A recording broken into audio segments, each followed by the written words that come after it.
ಇಡೀ ಭಾರತ ಇವನಾರು ಎಲ್ಲರನ್ನ ಹಾಕ್ಕೊಂಡಂಥ ಬಸವ ಧರ್ಮ ಇನ್ನೊಬ್ಬರು ಟೀಕೆ ಮಾಡ್ತಕ್ಕಂಥ ಅದು ಕೂಡ ತಪ್ಪು. ನಿಮ್ಗೆ ಇನ್ನೂ ಸ್ಪಷ್ಟವಾಗಿ ಹೇಳ್ತೀನಿ, ಲಿಂಗಾಯತ ಧರ್ಮದೊಳಗೆ ಕಾವ್ಯಗಳು ಮಠಗಳಿಲ್ಲ. ಬಸವಣ್ಣನ ಮೂಲ ಹೋರಾಟವೇ ಅದು ಇರ್ತೈತಿ. 12ನೇ ಶತಮಾನದ ನಂತರ ಇವರೆಲ್ಲ ಒಳಗೆ ಎನ್ಕ್ರೋಚ್ ಮಾಡಿಕೊಂಡು ಬಸವೋದ್ಯಮ ಮಾಡ್ಯಾರ. ಒಂದೊಂದು ಮಠಕ್ಕೆ 10,000 ಕೋಟಿ. ನಾನು ಅವರು ಎಲ್ಲ ವಿಚಾರಗಳನ್ನ ಕಣ್ಣೀರು ಸ್ವಾಮಿಗಳು ಹೇಳ್ತಾರೆ, ಉಳಿದೆಲ್ಲ ವಿಚಾರಗಳು ಹೇಳೋದು ಸರಿ ಇತ್ತು. ಅವು 2 ಪದಗಳ ಒಳಗೆ ಅವ್ರು ಹೇಳ್ತಕ್ಕಂಥ ರೀತಿ ಬಸವ ತಾಲಿಬಾನ್ ಅಂತಕ್ಕಂಥ ತಪ್ಪು ಹೌದಲ್ಲ. ಅದಕ್ಕೆ ಆಗೋದ್ರಿಂದ ಆ ರೀತಿಯಾಗಿ ಮತ್ತೊಬ್ಬರ ಹೇಳಿಕೆಗಳನ್ನ ಸಮುದಾಯವನ್ನು ನೋವು ಮಾಡಿದರೆ ಅದು ಎಲ್ಲರನ್ನ ಹಿಂದೂಗಳಲ್ಲಿ, ಮುಸಲ್ಮಾನರಲ್ಲಿ, ಬ್ರಾಹ್ಮಣರಲ್ಲಿ, ಮರಾಠರಲ್ಲಿ, ಲಿಂಗಾಯತರಲ್ಲಿ. ಕಾರಣ ನಾನು ದಯವಿಟ್ಟು ಹೇಳ್ತೀನಿ, ಈ ಜಾತಿಯ ಭೂಮಿನ ಬೆಂಕಿ ಹತ್ತು ಕೆಲಸ ಇವರು ಮಠಾಧೀಶರು ಮಾಡ್ತಾರೆ, ಇದು ನಿಲ್ಲಬಹುದು. ಅವರೆಲ್ಲರನ್ನೂ ಬಹಿಷ್ಕಾರ ಮಾಡಬಹುದು. ಯಾರ ಪರವೂ ಅಲ್ಲ, ಯಾರ ವಿರುದ್ಧವೂ ಅಲ್ಲ. ಸಾಯಂಕಾಲ ಎಕ್ಸ್ಪ್ರೆಸ್, ಇದು ಜನಪರ. ಸರಿ, ಈಗ ಇತ್ತಿತ್ತಲಾಗಿ ಬಸವಣ್ಣನವ್ರನ್ನ ಒಂದಿಲ್ಲ ಒಂದು ರೀತಿ ಅವಹೇಳನಕಾರಿಯಾದ ಹೇಳಿಕೆ, ಬಸವ ತಾಲಿಬಾನಿಗಳು ಅನ್ನೋದು ಏನು ನಡೀತಾ ಇದೆ ಅಂತ ಇದ್ರ ಬಗ್ಗೆ ಬಸವ ತಿಳುವಳಿಕೆ ಕೇಂದ್ರದವರು ಕೂಡ ಪ್ರತಿಭಟನೆ ಮಾಡಲ್ಲ. ಆಮೇಲೆ ನಿಮ್ಮ ಸಂಘ, ನಿಮ್ಮ ಈ ವೇದಿಕೆಯಲ್ಲಿ ಯುವಕರೇ ಕಾಣಿಸ್ತಾ ಇಲ್ಲ, ಬರೀ ಹಿರಿಯರು ಅಷ್ಟೇ ಇದ್ದೀರಿ. ಏನು ಕೆಲಸ ಮಾಡ್ತಾ ಇದ್ದೀರಿ ಅನ್ನೋದು ಒಂಚೂರು ತಿಳಿಸ್ಬೇಕು ಅಂತ ವಿನಂತಿ. ನಾವೆಲ್ಲರೂ ಓದಿರ್ಬೋದು. ಮತ್ತು ಅಂಥ ಸ್ವಾಮಿಗಳಿಗೆ ಇದೇ ವಿಜಯಪುರ ಜಿಲ್ಲೆಯೊಳಗೆ ಅವರಿಗೆ ನಿರ್ಬಂಧವನ್ನು ಹಾಕಿದ್ರು. ನೋವಿನ ಸಂಗತಿ ಅಂದ್ರೆ ನಮ್ಮ ಹಕ್ಕನ್ನು ಪ್ರತಿಪಾದನೆ ಮಾಡಲಿಕ್ಕೆ ಸಂವಿಧಾನ ಒಳಗೆ ನಮ್ಗೆ ಕೊಟ್ಟಾರ. ನನ್ನ ನಂಬಿಕೆ, ನನ್ನ ವಿಶ್ವಾಸ, ನನಗೆ ಹಕ್ಕು ಕೊಟ್ಟಾರ. ನನ್ನ ಹಕ್ಕವನ್ನು ಪ್ರಶ್ನೆ ಮಾಡ್ತಕ್ಕಂಥದ್ದು ಇನ್ನೊಬ್ಬರಿಗೆ ಅಧಿಕಾರ ಇಲ್ಲ. ಬಹುಶಃ ಅಂಥ ಮಠಾಧೀಶರು, ಕಾವಿದಾರಿಗಳು ಮೂಲಭೂತವಾದಿಗಳಾಗಿರ್ತಾರೆ. ಅದು ಕಾಡಸಿದ್ದೇಶ್ವರ ಮಠ, ನೀವು ನೇರವಾಗಿ ಬಹುಶಃ ಕಣ್ಣೇರಿ ಸ್ವಾಮಿಗಳ ಉಲ್ಲೇಖ ಕೊಡ್ತೀರಿ. ಅದು 16ನೇ ಶತಮಾನದ ಬಸವ ಪರಂಪರೆಯ ಮಠ. ಅದರ ನೋವಿನ ಸಂಗತಿ ಅಂದ್ರೆ ಅವ್ರು ಇವತ್ತು ವೈದಿಕ ಪರವಾಗಿ ನಿಂತಾರೆ. ನಾವು ವೈದಿಕ ವಿರೋಧಿಗಳಲ್ಲ, ಅದು ನಾವು ವೈದಿಕರಲ್ಲ. ನಾವು ವೀರಶೈವ ವಿರೋಧಿಗಳಲ್ಲ, ನಾವು ವೀರಶೈವರಲ್ಲ. ನಾವು ಹಿಂದೂ ವಿರೋಧಿಗಳಲ್ಲ, ನಾವು ಹಿಂದೂಗಳಲ್ಲ. ನಮ್ಮದೇ ಆದಂಥ ಅಸ್ಮಿತೆ, ನಮ್ಮದೇ ಆದಂಥ ವಿಚಾರಧಾರೆಗಳನ್ನು ನಾವು ಹೇಳಿದಾಗೆ ಶರಣು ಸಬರದಾಗಲಿ ಇಲ್ಲಿರ್ತಕ್ಕಂಥ ಎಲ್ಲ ಯಂಗ್ ಜನ್ರೇಷನ್ ಕೂಡ ಇದ್ದೀವಿ. ನಾವು ಹೋರಾಟ ಮಾಡ್ತಕ್ಕಂಥ ಒಂದೇ ಉದ್ದೇಶಕ್ಕೆ, ನಾವು ತಮ್ಮ ಜೊತೆಗೆ ಎಲ್ಲರ ಜೊತೆಗೆ ಹಂಚಿಕೊಳ್ತಕ್ಕಂಥದ್ದು. ಇದು ನಮ್ಮ ಹಕ್ಕನ್ನು ದಮನ ಮಾಡ್ತಕ್ಕಂಥ ಶಕ್ತಿಗಳನ್ನು ಹತ್ತಕ್ಕಂಥ ಕೆಲಸ. ಮತ್ತು ತಾಲಿಬಾನ್ ಪದ ಬಸವಣ್ಣನ ಜೊತೆಗೆ ಜೋಡಿಸೋದು ನಿಜಕ್ಕೂ ಕೂಡ ಬಸವಣ್ಣಗೆ ಮಾಡ್ತಕ್ಕಂಥ ಅನ್ಯಾಯ. ತಾಯಿ ಬೇರು ಬಸವಣ್ಣ, ಬಸವ ತಾಲಿಬಾನ್ಗಳು ಅಂತಕ್ಕಂಥದ್ದು ಕರಿ ಅಧಿಕಾರಿಗಳಿಗೆ ಯಾರು ಕೊಟ್ಟಾರ? ಇವ್ರಿಗೆ ನಾವು ಏನಾದರೂ ಟೀಕೆ ಮಾಡಿವೆ? ನಮ್ಮ ದಾರಿಗೆ ಹೋಗ್ಬೇಕಾದ್ರೆ ನೀವು ಅಡ್ಡೆ ಹಾಕ್ತಕ್ಕಂಥ ಕಾರ್ಯ ಅವ್ರು ಮಾಡ್ತಕ್ಕಂಥದ್ದು ಖಂಡನೀಯ. ಬಹುಶಃ ಅವರ ತಾಲಿಬಾನ್ ಮನಸ್ಥಿತಿ, ಆ ಪದಗಳು, ಯಾಕಂದರೆ ನೀವು ಏನು ವಿಚಾರ ಮಾಡ್ತೀರೋ ಪದಗಳು ಹೊರಬರ್ತಾವೆ. ಬಹುಶಃ ಅದು ಅವರ ಪದಗಳು. ಅವ್ರು ಅಷ್ಟೇ ಅಲ್ಲ, ಸೂಳೆ ಮಗ ಅಂತಕ್ಕಂಥದ್ದು, ಮೆಟ್ಲು ಹೊಡಿಬೇಕಂತಕ್ಕಂಥದ್ದು, ಒಬ್ಬ ಕಾವಿದಾರಿಯಾಗಿ ಈ ಪದಗಳನ್ನ, ಅದು ಸಿದ್ದೇಶ್ವರ ಅಪ್ಪಳ, ಪರಮ ಪೂಜೆ ಸಿದ್ದೇಶ್ವರ ಅಪ್ಪಳ ಶಿಷ್ಯ ಅಂತ ತಿಳ್ಕೊಳ್ಳೋದು ಅವ್ರಿಗೂ ಕೂಡ ಕೆಟ್ಟ ಹೆಸರು ತಂದಾಗ ಯಾರೂ ಮಾಡಬಾರ್ದು. ನಿಮ್ಮ ಹಕ್ಕುಗಳನ್ನು ನೀವು ಮಾಡಿ, ನಿಮ್ಮ ನಂಬಿಕೆಗೆ ನಾವು ವಿರೋಧ ಮಾಡ್ತಿಲ್ಲ. ಆದರೆ ನಮ್ಮ ನಂಬಿಕೆಗಳನ್ನು ವಿರೋಧ ಮಾಡ್ತಕ್ಕಂಥವ್ರು, ನಮ್ಮನ್ನು ತಾಲಿಬಾನ್ಗಳು ಅಂತಕ್ಕಂಥದ್ದು ನಿಮ್ಮ ನೈತಿಕ ಅಧಿಕಾರ ಯಾರು ಕೊಟ್ಟರು? ಹೌದು. ಈ ಉದ್ದೇಶದಿಂದ ಅವರ ಇದು ಅದು ನೀಚತನದ ಪರಮಾವಧಿ ಈ ರೀತಿಯಾಗಿ ಮಾತಾಡೋದು. ಅವರು ಸಂಸ್ಕಾರವಂತರಾಗಿದ್ದರೆ ಈ ರೀತಿಯಾಗಿ ಮಾತಾಡಬಾರ್ದು. ಯಾಕೆ ಸೂಳೆ ಮಕ್ಕಳು ಅಂತಂದ್ರೆ ಎಲ್ಲರಿಗೂ ಬರ್ತದೆ.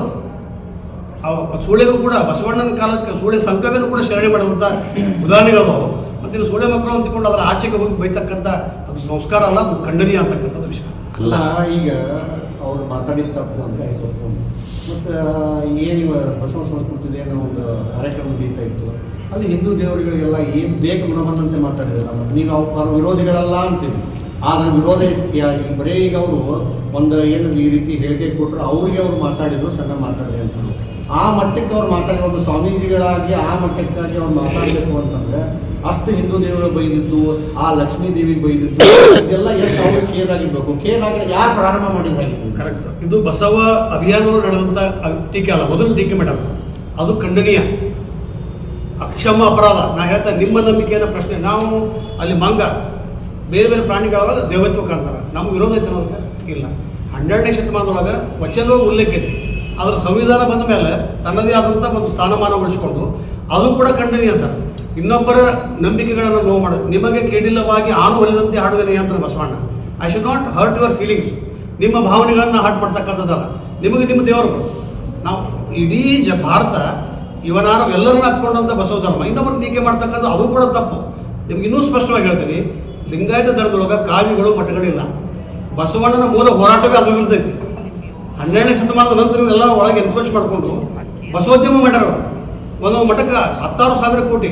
ನಾನು ಅವರು ಎಲ್ಲ ವಿಚಾರಗಳನ್ನ ಕಣ್ಣೀರು ಸ್ವಾಮಿಗಳು ಹೇಳ್ತಾರೆ, ಉಳಿದದ್ದೆಲ್ಲ ವಿಚಾರಗಳು ಹೇಳೋದು ಸರಿ ಇತ್ತು. ಅವೆರಡು ಪದಗಳ ಬಳಕೆ ಅವ್ರು ಹೇಳ್ತಕ್ಕಂಥ ರೀತಿ ಬಸವ ತಾಲಿಬಾನ್ ಅಂತಕ್ಕಂಥದ್ದು ತಪ್ಪು, ಹೌದಲ್ಲ?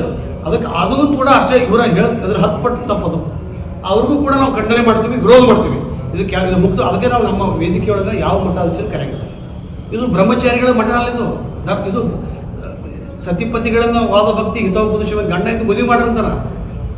ಇಂದ್ರಿಯ ನಿಗ್ರಹಿಸಿದ್ರೆ ಒಂದು ಗುಣದೋಷಗಳು. You should not control the carnal desires ಅಂತಾರೆ ಬಸವಣ್ಣ. ಮದುವೆ ಆಗಿರಂತ ನಮ್ಮ ಅವನು ಮದುವೆ ಆಗಿದ್ದ, ಇವರು ಮದುವೆ ಆಗಲಾರ್ದ ನೀವು ಹ್ಯಾಂಗೆ ಮಾಡ್ತೀರಿ? ಅದು ಕೂಡ ತಪ್ಪು ಸರ್. ಅದು ಇರೋದು ಅಂದ್ರೆ ಕನ್ನೇರಿ ಶ್ರೀಗಳನ್ನ ನಿಷೇಧ ಹೇರಿದು ಸರಿನೋ ತಪ್ಪು, ಅದನ್ನ ಸ್ವಾಗತಿಸ್ತೀರಾ ಹೇಗೆ? ಖಂಡಿತ ಸರಿ ಸರ್. ಯಾಕಂದ್ರೆ ಇಲ್ಲಿ ನೋಡ್ರಿ, ನಮ್ಮ ಅವ್ರು ಹೇಳಿದ್ವಿ ಅದೊಂದೇ ಖಂಡಿತ ಅಲ್ಲ. ಯಾವುದೇ ಸ್ವಾಮಿಗಳು ಕೂಡ ಆ ರೀತಿಯಾಗಿ ಮತ್ತೊಬ್ಬರ ಹೇಳಿಕೆಗಳನ್ನ ಸಮುದಾಯವನ್ನ ನೋವು ಮಾಡಿದ್ರೆ ಅದು ಎಲ್ಲರನ್ನ, ಹಿಂದೂಗಳಿರಲಿ, ಮುಸಲ್ಮಾನರಿರಲಿ, ಬ್ರಾಹ್ಮಣರಿರಲಿ, ಮರಾಠರಿರಲಿ, ಲಿಂಗಾಯತರಿರಲಿ. ಕಾರಣ ನಾನು ದಯವಿಟ್ಟು ಹೇಳ್ತೀನಿ, ಈ ಜಾತಿಯ ಕೋಮಿನ ಬೆಂಕಿ ಹತ್ತು ಕೆಲಸ ಇವ್ರು ಮಠಾಧೀಶರು ಮಾಡ್ತಾರೆ, ಇದು ನಿಲ್ಲಬೇಕು. ಅವರೆಲ್ಲರನ್ನ ಬಹಿಷ್ಕಾರ ಮಾಡ್ಬೇಕು ಸರ್, ಎಲ್ಲರನ್ನೂ ಮಾಡ್ಬೇಕು. ಅದು ಮುಲ್ಲಾ ಇರೋವಲ್ಲಕ್ಕ, ಸ್ವಾಮಿ ಇರೋವಲ್ಲಕ್ಕ, ಅವರೆಲ್ಲರನ್ನ ಬಹಿಷ್ಕಾರ ಮಾಡ್ತಕ್ಕಂಥ ಕೆಲಸ ಮಾಡಿ. ನಿಜಗುಣಾನಂದ ಸ್ವಾಮಿಗಳು ಅದೇ ಥರ ಮಾತಾಡ್ತಾರೆ. ತಪ್ಪು ಸರ್ ಅದು. ನಾನು ಹೇಳಿದ್ನಲ್ಲ, ಅದು ಕೂಡ ತಪ್ಪು. ಸ್ವಾಮಿಗಳತ್ವ ಮಠತ್ವ ನಮ್ಮ ಒಳಗಿಲ್ಲ. ಅವ್ರು ಮಾತಾಡಿದ್ರು, ನಾನು ಆಗಲೇ ಕೂಡ ಅವ್ರಿಗೆ ಪತ್ರ ಬರ್ತೀನಿ, ಅವ್ರು ಮಾತಾಡಿದ್ರು ಸರ್, ಇದು ನಿಮ್ಗೆ ತಪ್ಪು ಅಂತ. ಅವ್ರ ವಿರುದ್ಧ ಹೋರಾಟ ಮಾಡಲಿಲ್ಲ ಸರ್. ಹೋರಾಟ ಮಾಡಿ ನಾವು ಹೋರಾಟ ಮಾಡಿ ಅವ್ರಿಗೆ ಪತ್ರ ಬರ್ತೀವಿ, ಅವ್ರಿಗೆ ಸಾಕಷ್ಟು ಸಲ ಟೀಕೆ ಮಾಡೀನಿ. ಇತ್ತೀಚೆಗೆ ಈಗ ಬಾಲ್ಕಿ ಸ್ವಾಮಿಗಳು ಅಕ್ಕಮಾದೇವಿ ಬೆತ್ತಲೆ ಬಂದಾಗ ಅವ್ರಿಗೆ ನೇರವಾಗಿ ನಾನು ಪತ್ರ ಬರ್ತೀನಿ ಸರ್. ಆದ್ರೆ ಏನಾಗಿತ್ತಂದ್ರೆ ನಮ್ಮಂಥವ್ರ ಸಂಖ್ಯೆ ಕಡಿಮೆ ಆಗಿದೆ. ನೇರವಾಗಿ ಹೇಳ್ತಕ್ಕಂಥ ಸುಳ್ಳನ್ನು ಹೆಗಲ ಮೇಲೆ ಹೊತ್ಕೊಂಡು ಮೆರವಣಿಗೆ ಮಾಡ್ತಕ್ಕಂಥವ್ರು ಜನ ಜಾಳ ಆಗೈತೆ. ಈಗ ಸಮಾಜದೊಳಗೆ ಏನಾಗಿತ್ತಂದ್ರೆ ರಾಜಕಾರಣಿಗಳು ಮಠಾಧೀಶರು ಬಂದು ಜನ ಕೊಡ್ತಾರ, ಅಲ್ಲಿ ಮೌಲ್ಯಗಳು ಇರಂಗಿಲ್ಲ. ಮೌಲ್ಯವಾದ ಚಿಂತನೆಗಳು ಇಂಥ ವೇದಿಕೆಗಳು ಹಾಕವು. ಆ ಕಾರಣದ ಜಿಲ್ಲಾ ಘಟಕ ಮಾಡಾಕತ್ತೆ, ಅದು ಕೂಡ ತಪ್ಪೆ. ಎಲ್ಲ ಮಠಾಧೀಶರು ಸೇರಿ ಸಮಾಜಕ್ಕೆ ಏನು ಸಂದೇಶ ಕೊಡ್ತಾ ಇದ್ದಾರೆ ಅಂತ ಸರ್ ಇನ್ನೂ ಮಾಡಾಕತ್ತಿಲ್ಲ ರೀ. ಮತಗಳ ಬ್ಯಾಂಕ್ ಅದು ಹೆಂಗಂದ್ರೆ ಒಂದು ಈಗ ನೋಡ್ರಿ, ಬೆಳಗಾವಿ ಒಳಗೆ ಅಧಿವೇಶನ ಬರುತ್ತೆ. ನಾಗಮೋಹನ್ ದಾಸ್ ಆಗಿ 7 ದಿವಸ ಅಂತ ಮುಕ್ಕೊಂಡಾರ. ನಮ್ಮ ಬೇಡಿಕೆಗಳನ್ನು ರೈತರು ಕಬ್ಬಿನ ಬೇಡಿಕೆ ಕೇಳ್ತಾರೆ, ಹಾಲಿನ ಬೇಡಿಕೆ ಕೇಳ್ತಾರೆ. ನಮ್ಮ ಬೇಡಿಕೆಗಳನ್ನ ನಾವು ಯಾಕೆ ಕೇಳಬಾರ್ದಲ್ಲಿ? ಅಂದ್ರೆ ಇದು ನಾ ಹೇಳ್ದಲ್ರಿ, ಇವ್ರಿಗೆ ಏನಾಗಿತ್ತಂದ್ರೆ ಉಡದ ಆವಿಂಗೆ ಉಂಡದ ಕರು, ಆಕಳಿಗೆ ಹಾಲು ಕುಡಿಸೋಕೆ ಮನಸ್ಸಿಲ್ಲ, ಕರುವಿಗೆ ಕುಡಿಯೋಕೆ ಮನಸ್ಸಿಲ್ಲ. ಸುಮ್ಮನೆ ಒಂದು ಸ್ಟೇ ಮಾಡೋದು ಸರಿಯಲ್ಲ. ಬಸವ ಅಭಿಯಾನ ಕೇವಲ ಒಂದು ತಿಂಗಳು ಮಾಡಿಬಿಡ್ತಕ್ಕಂಥದ್ದಲ್ಲ, ಅವರು ನಿರಂತರವಾಗಿ ನಡೀತಕ್ಕಂಥ ಲಿಂಗವನ್ನರಿಯದೆ ಏನೋ ನಡೆದರೂ ಫಲವಿಲ್ಲ. ಅಲಂ ಪ್ರಭು ಹೇಳ್ತಾರೆ, ಲಿಂಗ ಅಂತಕ್ಕಂಥದ್ದು ಪರಮೋಚ್ಚ ಜ್ಞಾನ, ಸಮಷ್ಟಿ, ಎಲ್ಲರನ್ನ ಹಾಕ್ಕೊಡ್ರಿ. ಲಿಂಗವನ್ನು ಅರಿತ ಬಳಿಕ ಮತ್ತನ್ನೇ ಇರೋದು ಫಲವಿಲ್ಲ ಅಂತ. ನಾನು ನಿನ್ನೆ ಇಲ್ಲಿ ಜೈನ ಲೋಕಾಪುರದ ಒಂದು ಜೈನ ಕುಟುಂಬ ಬಸವಣ್ಣ ಮಾಡ್ತಾರೆ. ಶಿಶುನಾಳ್ ಶರೀಫ್ರ ಬಸವಣ್ಣ ನಿನ್ನ ಪಾದ ಹಸನಾಗಿ ತೊಳೆದನು ಅಂತ. ಅವ್ನು ಮುಸಲ್ಮಾನಿದ್ದ. ಎಡೆಯ ಒಯ್ಯನು ಬಾರೆ ಒಡೆಯ ಅಲ್ಲ ಮರಿ ಶಿಶುನಾಳ್ ಶರೀಫ್ ಹೇಳ್ತಾರೆ.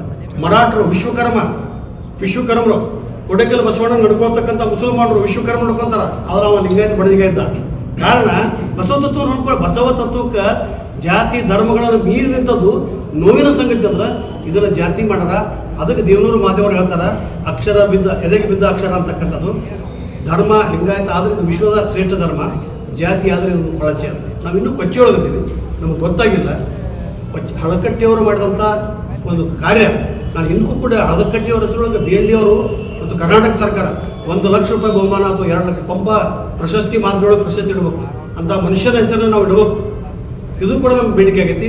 BLD ಅವರು ಒಪ್ಕೊಂಡಾರ, ಪಾಟೀಲ್ ನಾವು ಮಾಡ್ತೀವಿ ಸರ್ ಅಂತೇಳಿ. MB ಪಾಟೀಲ್ ಅವರು ಹೇಳಿದಾರೆ, ಕೂಡಲ ಸಂಗಮ ಪ್ರಾಧಿಕಾರ ಮಾಡ್ತೀವಿ, ಅದನ್ನು ಕೂಡ ಅಭಿವೃದ್ಧಿ ಮಾಡ್ತೀವಿ ಅಂತ ಹೇಳಿದಾರೆ. ನಮ್ಮ ಉದ್ದೇಶ ಅಂತಂದ್ರೆ ಇದು ಯಾರೇ ಇರಲಿ ಒಬ್ಬರ ಮನಸ್ಸಿಗೆ ನೋವು ಮಾಡ್ತಕ್ಕಂಥ ಕಾರ್ಯವು ನಾವು ಮಾಡ್ತೀವಿ ಸರ್. ಆಮೇಲೆ ಕಳೆದ ಅಧಿವೇಶನದಾಗೆ ಬಾಗೇವಾಡಿ ಪ್ರಾಧಿಕಾರ ಮಾಡಿ ಅಭಿವೃದ್ಧಿ ಮಾಡ್ಬೇಕಂತ ಸರ್ಕಾರ ನಿರ್ಣಯ ಕೊಟ್ಟಿತ್ತು. 1 ವರ್ಷ ಆದರೂ ಅದರ ಚಕಾರ ಎತ್ತಿಲ್ಲ. ಅಲ್ಲೇ ಸಚಿವರು ಕೂಡ ಇದ್ದಾರೆ. ಹೌದು. ಮತ್ತೆ ಈ ಅಧಿವೇಶನದಾಗಾದ್ರೂ ಧ್ವನಿ ಎತ್ತರ ಅಥವಾ ನೀವು ಏನು ಹೋರಾಟ ಮಾಡ್ತೀರಿ? ಒಳ್ಳೆ ಪ್ರಶ್ನೆಯನ್ನು ನೀವು ಕೇಳಿದ್ರಿ. ನಿಮ್ಮ ಮೂಲಕ ನಾನು ಉತ್ತರ ಹೇಳ್ತೀನಿ. ಇವತ್ತ ಶಿವಾನಂದ ಪಾಟೀಲರಾಗಲಿ, MB ಪಾಟೀಲರಾಗಲಿ, ಬಿಜಾಪುರ ಜಿಲ್ಲೆಗೆ ಯಾರ ಪರವೂ ಅಲ್ಲ, ಯಾರ ವಿರುದ್ಧವೂ ಅಲ್ಲ. ಸಾಯಂಕಾಲ ಎಕ್ಸ್ಪ್ರೆಸ್, ಇದು ಜನಪರ.